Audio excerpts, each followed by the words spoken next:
HSC 2024 সালের পরীক্ষার্থীরা অনেক দুশ্চিন্তার মধ্যে রয়েছে। তাদের অনেকের পরীক্ষা ভালো হয়নি বা মন মতো হয়নি। অনেকে বলতেছে তাদের কোনো সাবজেক্টে এ বা এ মাইনাস অথবা সি গ্রেড আসতে পারে। তো আমি তোমাদের আজকে দেখাবো যে তুমি কোনো সাবজেক্টে সি গ্রেড বা এ মাইনাস গ্রেড পেলেও তুমি এ প্লাস এভাবে পেতে পারো।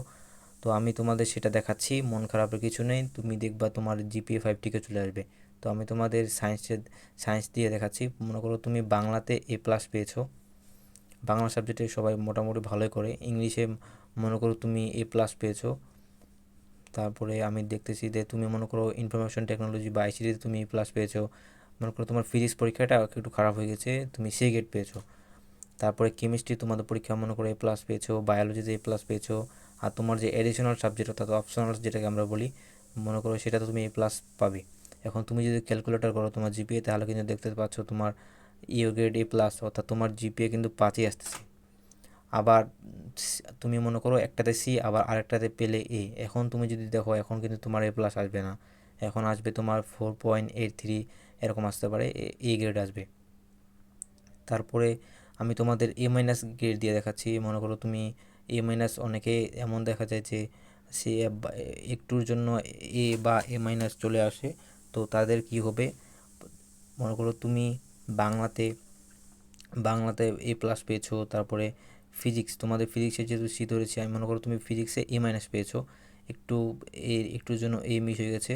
তারপরে তুমি মনে করো আরেকটাতে এ মাইনাস পেয়েছো। এখন তুমি যদি ক্যালকুলেটর করো তাহলে ক্যালকুলেট করো তাহলে তুমি দেখতে পাবে তুমি জিপিএ 5 পাবে। অর্থাৎ তুমি যদি দুইটাতে এ মাইনাস পেয়ে থাকো তাও কিন্তু তোমার জিপিএ 5 চলে আসবে, কোনো চিন্তার নেই। তাই পরীক্ষা কিন্তু তোমাকে অবশ্যই অপশনাল যে এডিশনাল সাবজেক্ট রয়েছে সেটাতে কিন্তু এ প্লাস পেতে হবে। এখন মনে করো তুমি বাংলাতে এ, তারপরে ইংলিশে এ পেয়েছো, আমি তোমাদের তিনটাতে এ দেখাই। তারপরে তুমি মনে করো ফিজিক্সে এ পেয়েছো, এখন যদি তুমি ক্যালকুলেট করো তাহলে তুমি দেখতে পাবে তোমার জিপিএ কিন্তু 5 আসবে। অর্থাৎ তুমি যদি তিনটাতে এ পেয়ে থাকো এবং চতুর্থ সাবজেক্ট তোমার যেটা রয়েছে সেটাতে মনে করো তুমি এ প্লাস পেয়েছো, তাও কিন্তু তোমার এই জিপিএ 5 চলে আসবে।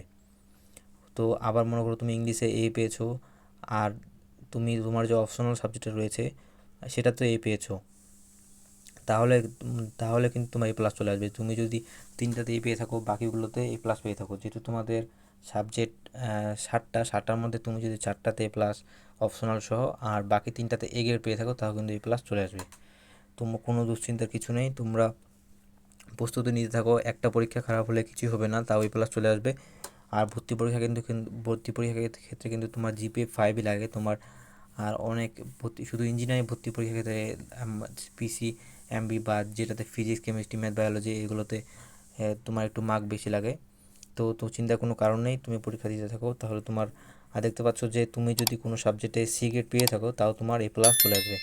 তো এই ছিল তোমাদের, কোনো দুশ্চিন্তার কিছু নেই। বাকি পরীক্ষাগুলো ভালো দাও, তাহলে তোমার এ প্লাসটা চলে আসবে। ধন্যবাদ।